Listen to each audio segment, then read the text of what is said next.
Back in 2005, I was given two choices. I picked one of them not thinking too much about it, but little did I know this shaped my entire existence for the next 20 years, and it was one of the most important decisions I made in my gaming life. The question I want to ask myself by the end of this video is simple. Did I make the correct decision by picking Runescape instead of World of Warcraft? So what better way to start this video than teleport back 20 years ago and pick the other option? I've never played WoW before. The only thing I know about this game are the glimpses I remember from playing Hearthstone back in 2016. I still remember Sylvanas being one of my favorite cards of all time. Slamming that hot emo chick on turn 6 gave me literal chills as I heard the voice of Kripparrian whisper into my ear, "This guy is so lucky." And since that is the only point of reference I have, I think it's best we start from there. The most crucial part about this journey as a fat guy in his 30s is to make sure that I use a hot female character to represent my community. After contemplating for 20 minutes, Blood Elves fit that role perfectly. I also later found out that it is the most popular race in the entire game.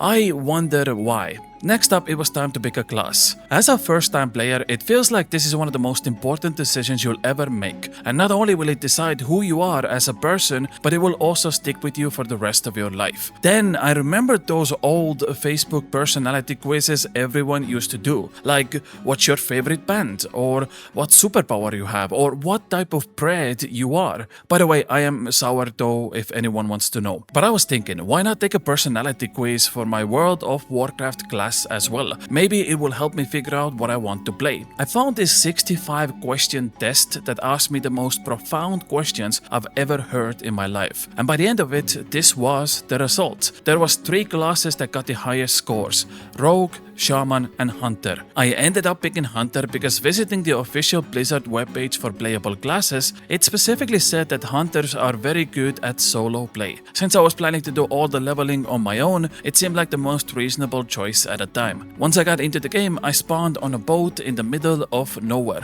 This didn't feel like your usual tutorial location, but at least it's unique, which was nice. After another 15 minutes going through settings and trying to familiarize myself with the UI, it was time to actually play the game. And while I'm desperately trying to complete my tutorial in WoW Retail, I also have another game open on my second monitor made by an MMO player like you and me.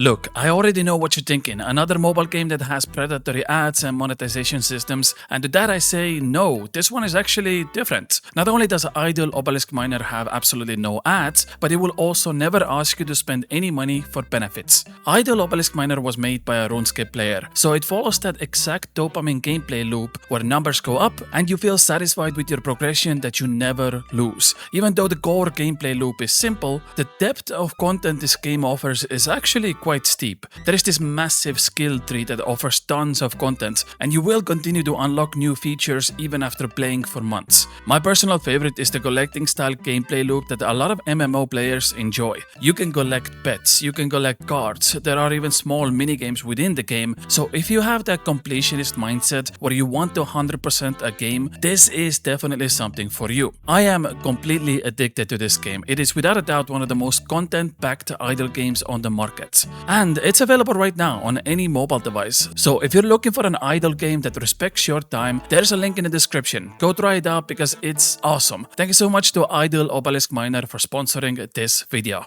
When I first entered the mainland, it was like a caveman discovering fire. There is this strange curiosity with games where you need to touch everything, check out every corner, and interact with every object because you don't want to miss out on potential loot. One of the first things I noticed was that despite the game being extremely complex and overwhelming, it actually does a pretty good job guiding you through the basics to get you going. For example, reading that solo play section beforehand, I understood that hunters require pets, but I had no idea how to obtain one myself. As soon as I thought about it, immediately I get a 2-minute tutorial on how to tame my first pet and control it, even though I was really bad at it. And when I say really bad, I mean it. You know how your grandma looks at your keyboard while typing?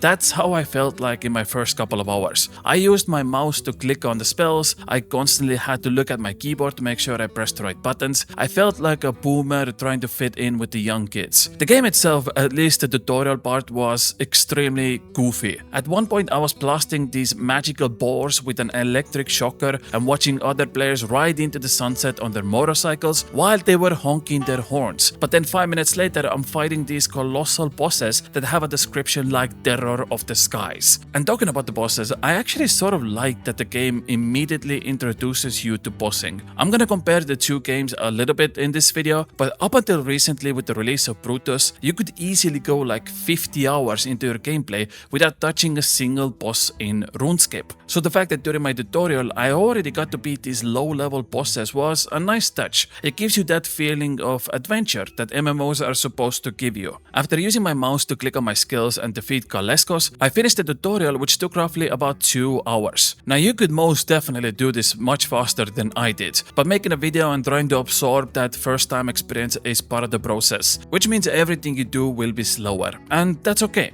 Also, I'm not supposed to leak this, but I also started playing DBC Anniversary a few days ago, and one of the things I really liked was getting thrown into the world and just discovering the game at my own pace. There wasn't any real tutorial, you just kinda start playing. Now, I don't mind these storyline-driven tutorials where the game holds your hand and teaches you the basics, like for example when it told me how to get a pet for Hunter. But for me personally, the DBC Anniversary start felt so much more grounded because it's an open-ended experience, and discovering everything yourself gives you that MMO feeling. As soon as I completed my tutorial, I was given an option to start an expansion. As far as I understand, you are taken back to 3 expansions ago. So for example, the latest one is Midnight expansion that was released in 2026, then it was the War Within in 2024, and the game took me to Dragonflight that was released in 2022. So I was teleported to Dragon Isles, and that's pretty much the location I will be doing my leveling until I specifically buy the latest expansion. There was this nice cutscene that introduced me to the storyline, even though I will say everything was confusing as fuck. It did feel like I just got lore dumped this entire expansion within a couple of minutes, and then basically the game told me to figure it out. I don't necessarily mind that, but I will get into later on in this video how massive this entire world is, and being constantly overwhelmed with information can be a little bit off-putting for some players. So this is where the game actually begins. First of all, I figured out settings like combining bags together that showcases one full inventory instead of multiple single bags, which in my opinion should be the default option in the first place. I also found out auto looting, which by the way might be the greatest thing of all time. I really think this should have been activated during the tutorial, and if I wasn't so eager to go through every setting option myself, I don't think I would have found this right away. I like skilling in RuneScape. In fact, I like it so much that I spent few thousand hours to get the max cape. So my instinct was to also try out skilling in retail and see how it works. But I got so incredibly confused with blacksmithing on day 1 and just gave up on it for now. I have massive beef with skilling in this game in general, and later on in this video, once I started leveling up, I'll talk about it a little bit more. Anyways, I saw a guy get thrown into lava, which was fun. I got stuck on my mailbox with my horse, which was also fun, and I got told by these colossal dragons that I'm the greatest human being that's ever lived. Which by the way, started to really bother me at some point throughout leveling. So many times I was told what kind of amazing hero I am that is saving this world, and I felt like I missed some vital information because why would anyone tell me that? I just entered this world a couple of hours ago. I am literally using a mouse to click on my skills to deal damage. I am level 12 for God's sake, but already these NPCs are telling me that I'm the second coming of Jesus, apparently. I felt like that Michael Scott meme where you get a promotion but you have no idea what's going on, and this sort of dialogue kept going on every step of the way. I love that in RuneScape my character is just this goofy guy who constantly messes up.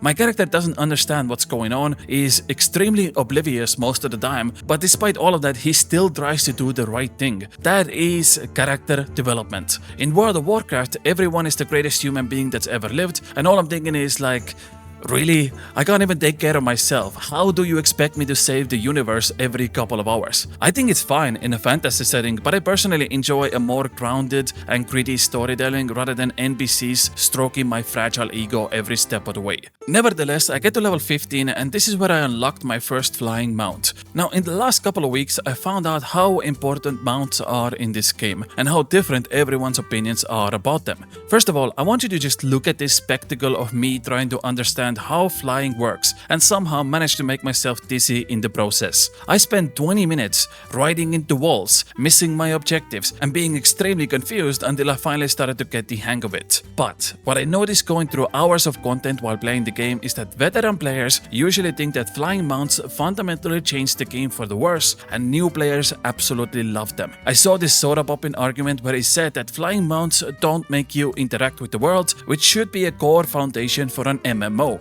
Now, he said it from a PvP standpoint, but I also think it makes sense for everything else as well. As a new player, I think flying mounts are so freaking cool. Retail WoW is absolutely colossal, and it was amazing to fly over everything and see all the big landmarks. Even though I don't even know what they are, like I don't know their names, but it was just awesome. Like I saw this big ass tree randomly while leveling, and I was just in awe. It really put the size of the map into perspective for me. The first letter in MMORPG actually has some weight behind it, and I think flying mounts bring that out extremely well. Also, it is just a nice quality of life feature to get from point A to point B. I think there is this push and pull between new players who like the modern version of the game where everything is more efficient, and veteran players who are basically saying that everything was better back in the day. And now you have Blizzard sitting between these players trying to figure out how to please everyone. After a couple of more hours and ending day 1, I reached level 20, which was the end of free to play. Going forward, I had to buy a membership package to continue playing, but it was safe to say I was already enjoying this game a lot. I will say, the way to purchase membership was a little bit odd. You get this pop-up shop once you hit level 20, but there is literally no way to buy membership anywhere in this shop. I went through every single tab to see if I can buy it through here, but I just couldn't find it anywhere. There was of course options for 6 months and 12-month membership. There was a bunch of cosmetics items you can buy, but not for 1 month membership. I even typed in 1 month into the search bar in the hopes of finding it through that, but no luck. I had to open my browser, log in through the webpage and purchase my membership from there. Honestly, I was going to sleep that night waiting to wake up again the next day and continue playing. It was like a revolution inside my brain, and I slowly became obsessed with this world. In fact, I couldn't even fall asleep because I kept looking into beginner guides and trying to optimize my hunter build a little bit more. What I found out was that I should use whatever best DPS weapon I can find during my questing that gives me agility and stamina, because agility increases my attack and stamina keeps me alive or just gives me hit points. So when I woke up next day, I immediately logged back in and continued questing. I always thought that Runescape has a lot of quests, but it is absolutely nothing compared to World of Warcraft, because pretty much the entire leveling process is built on just questing alone. And a lot of these quests are like one big whiplash after another. At one moment I was farming sheep, and 10 minutes later I was fighting a world-ending monster, and that's how it kinda goes in retail.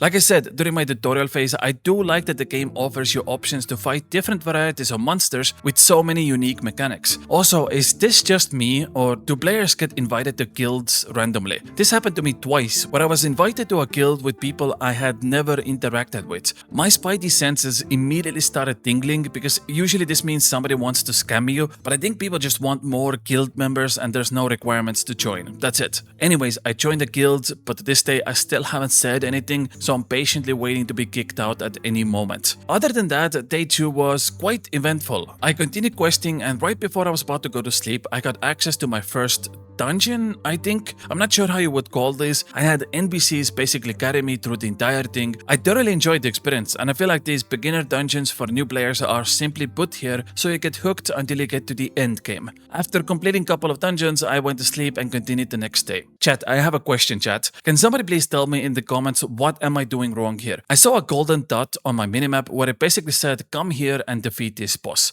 I come here and there is no boss. Also on my minimap it says there should be a silver chest somewhere here, but I just don't see it. I waited like 20 minutes and nothing spawned. I also went upstairs to see if maybe the boss moved around or something, but nothing. Eventually I just gave up and moved on, but I would love to know, what did I do wrong here? Should I just have waited longer? It's not a big deal. I missed out on like 5,000 experience, but I saw these golden dots a lot throughout my leveling, and oftentimes these spaces are just empty with nothing going on. Anyways, day 3 started with my bow finally breaking down in the middle of combat. Since since I had this bow from level 20 onwards, I thought this would be a great time for an upgrade. I done over 250 quests at this point and I still haven't gotten a new bow from questing, so in my head I thought the auction house would be a great place to start. I had over 3000 gold accumulated by that point, surely that would be enough to get a decent bow for leveling. Problem was, I didn't know where the auction house was, and I wanted to see if I can find one without looking up anything, because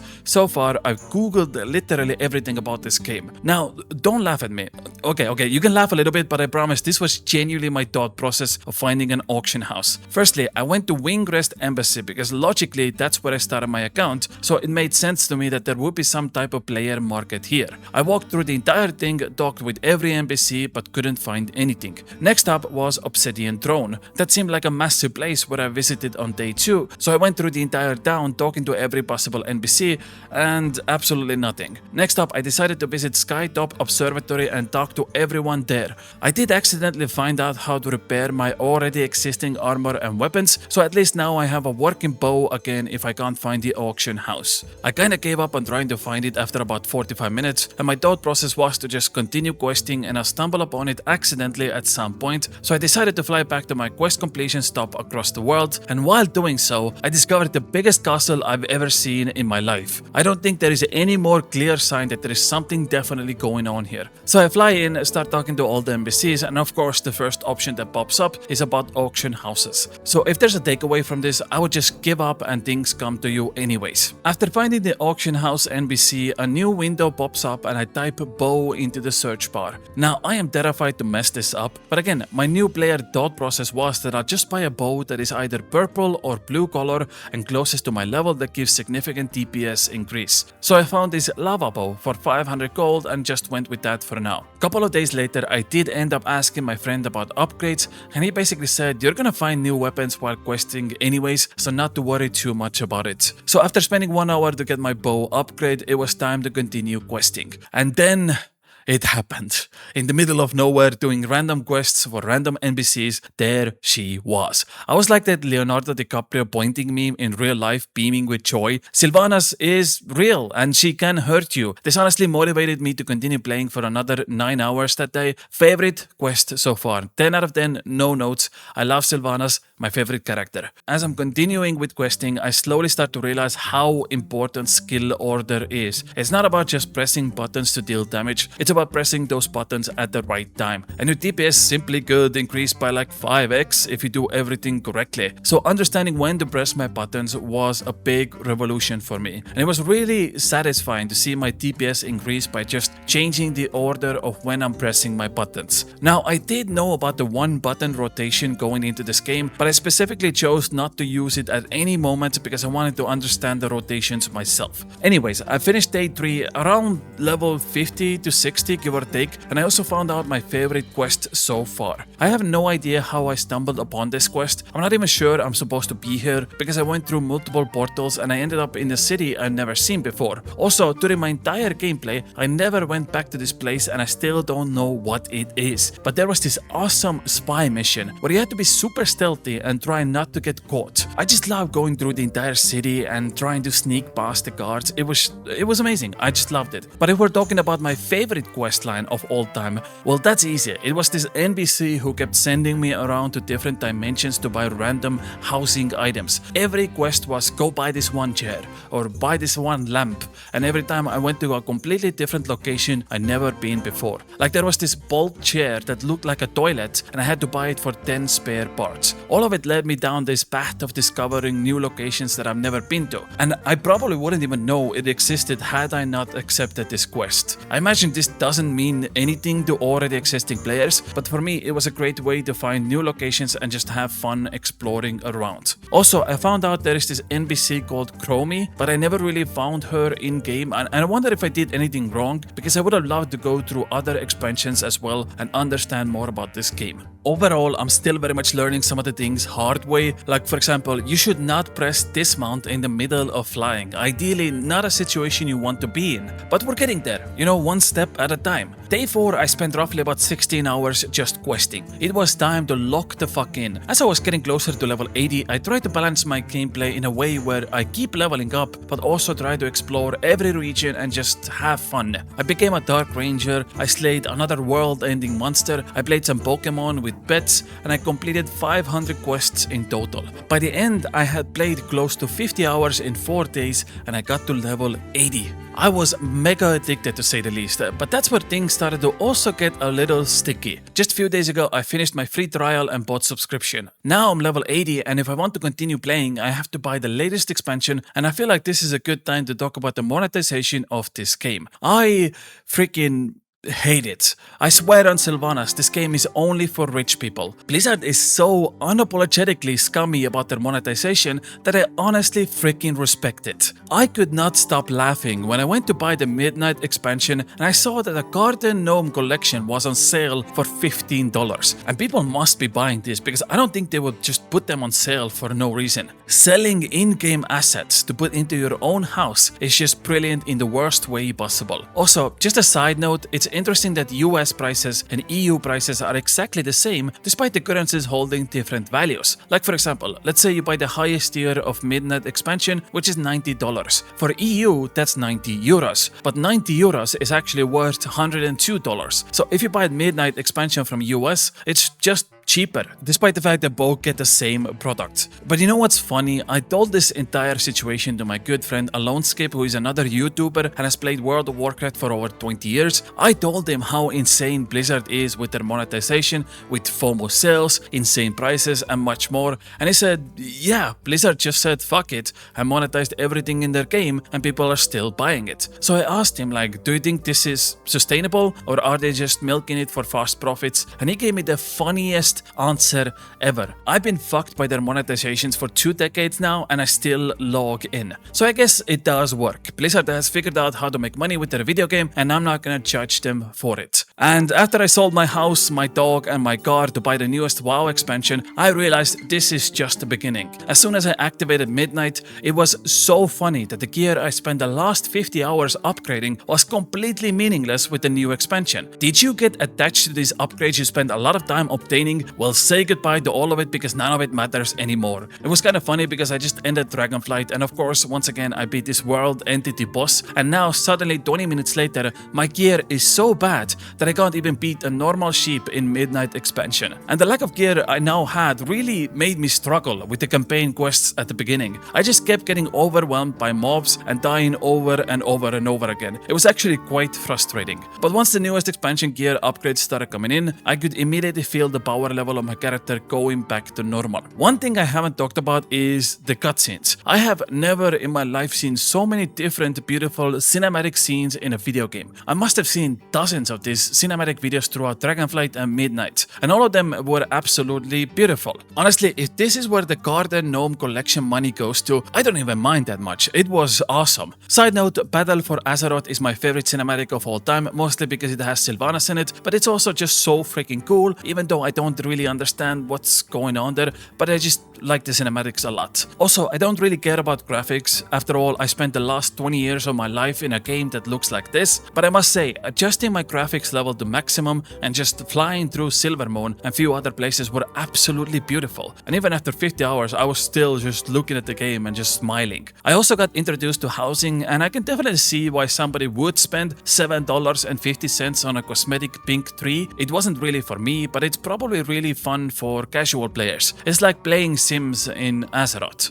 Throughout all of this, I kept on questing, and I don't know if it was the late night gaming hours, but the Midnight expansion dialogue is funny. It just is. I was doing this quest where I killed the boss and the NPC says, "This isn't true defeat, I am simply choosing to leave." It was funny, it just was. Now, granted, this might be my millennial sense of humor, but hey, it made me laugh, okay? One thing I'm really thankful is the fact that I can cover up moments like this, where after playing for 16 hours, my reaction time is not presented in the best of ways. And I might miss a few Fire Emblems here and there. And that's why I will never do streaming, because this would have been just awful to see live. But as a YouTuber, I can just edit this clip out and pretend that I'm actually good at the game. Also, on the topic of streaming and WoW content creation, I have consumed so much of it in the last 2 weeks in preparation for this, so I thought, why not present couple of my favorites. Number 1, Platinum. Wow, I learned so much lore thanks to this guy. Without a doubt, my favorite content creator at the moment. Without this guy, I would be so lost when it comes to lore. Sarhu, hottest MMO player of all time. Also, I think he's pretty good at the game. Soda Poppin, I'm pretty sure he got me addicted to gambling back in 2015, and I absolutely respect that. Kuzu and Sartako, I'm gonna put these two together because I mostly watch them play RuneScape, but turns out they're also pretty good at this other MMO called World of Warcraft.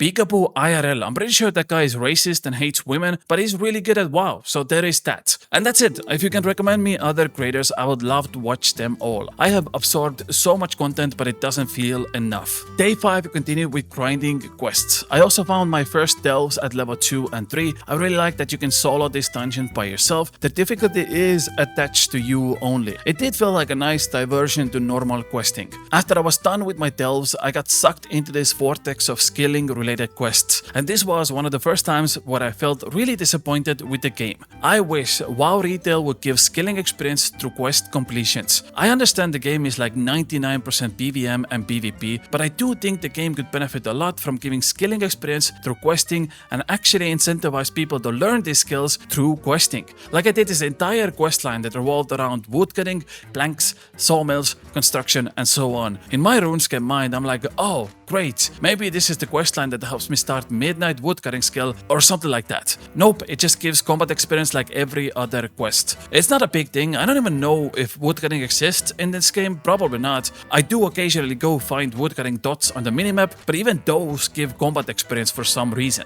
Then I found this amazing purple dot that said Abyssal Anglers, and I'm like, oh, that has to be fishing related. It seems to be like a minigame that you can do at certain times, but guess what? At the end of it, I got combat experience again. Why not just give me midnight fishing experience so I can get a nice boost at the beginning? I really think there should be another avenue where quests give other experience rewards besides just combat experience. But maybe that's just my RuneScape brain talking. I don't know. I did end up meeting this other guy who was fishing shards of Dandan. We got to talking a little bit, which was nice. Always love a good social aspect in this game. Anyways, can somebody please explain to me what is skilling and why should I care about it? Because I tried to get into it and sort of gave up on it because I didn't see any value as a new player. And this brought me to my next point. As I got to the end of my week and was about to get level 90, I felt like a fraud. It was so extremely odd to be max level in 1 week and not know anything about this game. I want to pretend that I'm starting to get this, but in reality, I probably learned less than 1% of the entire game. So there was a little bit of confusion in my head because once again, my RuneScape brain is thinking that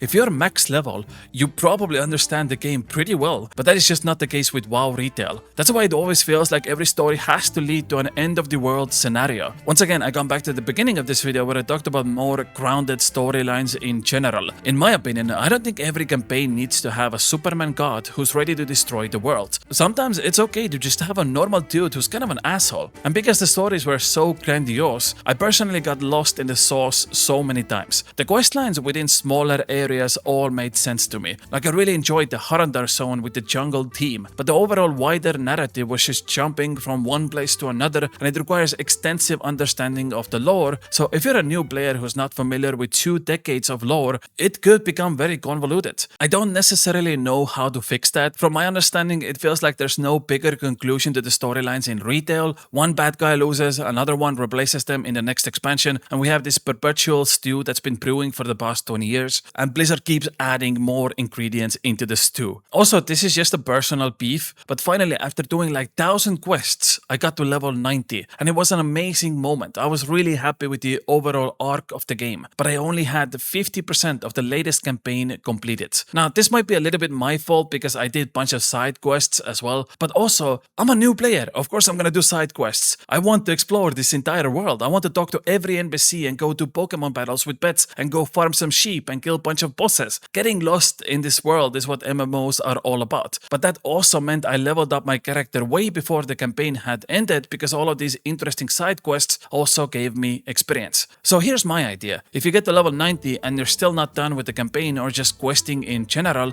just give us another reward. Taking away the experience reward and not replacing it with anything else after you get max level just kind of felt bad as a new player. But despite that, I did eventually end up finishing the campaign because I just wanted to see the conclusion of this story. Also, the rewards in general were so funny in Midnight. Some of the quest rewards give you like a piece of furniture that you can unlock for housing, and so often I saw scenarios where I have to save somebody's life and the quest giver is like, words cannot describe how grateful I am for saving our universe. We will be in debt forever and our gratitude is immense. As a reward, here is a desk lamp for your new house. And I'm like, wow, I guess saving the world does have its benefits. Also, I found out that Sylvanas has another sister, which honestly made my entire week. And now that I got level 90 and finished my campaign, this is where the game actually begins for majority of players. I got a small rundown from my friend on how to start upgrading my gear, and I swear to God, this is more complicated than nuclear science. I am probably missing a lot of information,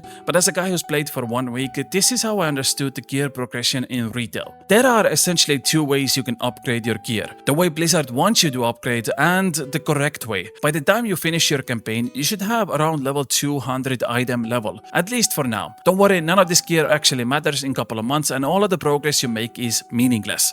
Lovely. Nevertheless, Blizzard now wants you to go complete normal raids, normal dungeons, some world quests, etc, and then get level 215 gear. Once you have that, they want you to do the same thing again, but just slightly upgrade your gear to level 225, then 235, and finally 250, which is like the minimum benchmark to being average. So they want you to complete the same dungeons, same raids, same objectives over and over and over and over again to slightly upgrade your gear every time. Or you can just get carried in Mythic 2+ dungeon and start collecting level 246 gear immediately. Or get carried in PvP, or complete Delves level 8. And now, instead of spending weeks to get that gear yourself, you can just get it in a couple of days. So once I got that information, I had a tough call to make. Do I go the natural route of just slowly progressing my gear in the next month as a new player and play this game like Blizzard intended, or not? And I was just about to be done with this video. I finished the campaign, got level 90, gave my thoughts in the game and was like, hey, if this video does well, I will dive into meat of World of Warcraft, which is the end game content in episode 2. And if nobody watches this video, which is very likely, I'll just go back to playing Runescape.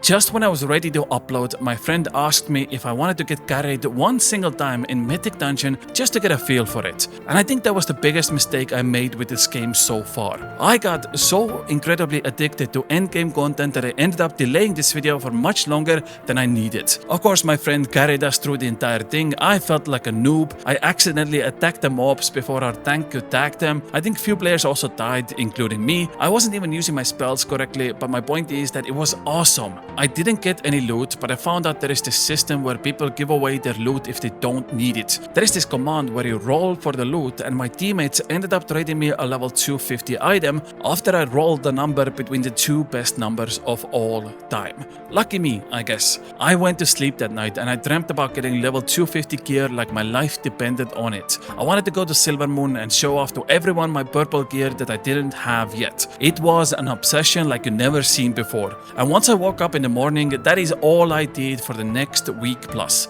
Delve after delve. Mythic dungeon after mythic dungeon, world quests. I did these things called praise. I don't even know what they are. I did void assaults, I did raids, I did the great vault, and so much more. I have like 100 gigabytes of footage of me just doing all of this content, and honestly, I don't know what to do with it. If I really wanted to milk this, I could have just made an entire video out of this footage alone. So after doing all of this content for like 10 days in a row, I have now finally become average. And it is the best feeling of all time. I have officially fallen in love with this game and I want to try out everything. I want to become average in PvP. I want to become average trying out other classes. I want to become average in Classic. I am now legally obsessed with World of Warcraft. But I know this is just a test. And you want to know why? Because I have now played this game for roughly 100 hours. In MMORPG terms, that is just a tutorial. Of course, you're gonna like this game at the beginning. It's one of the greatest games of all time. I want to ask myself if I like this game after I clocked in 1,000 hours, maybe even more than that, because that's the real test of an MMO. It's a journey that will take you months, maybe even multiple years of gameplay. And like I said before, I probably understand less than 1% of this entire game. So let's see what the other 99% has to offer. And if this video does well and a lot of people subscribe, I might even consider uploading my DBC anniversary experience, because oh boy, I almost got lured in Kurubashi Arena by a guy who I thought was my friend, and I was not ready for it. But that's it from me. See you guys next time. Love you all. Bye.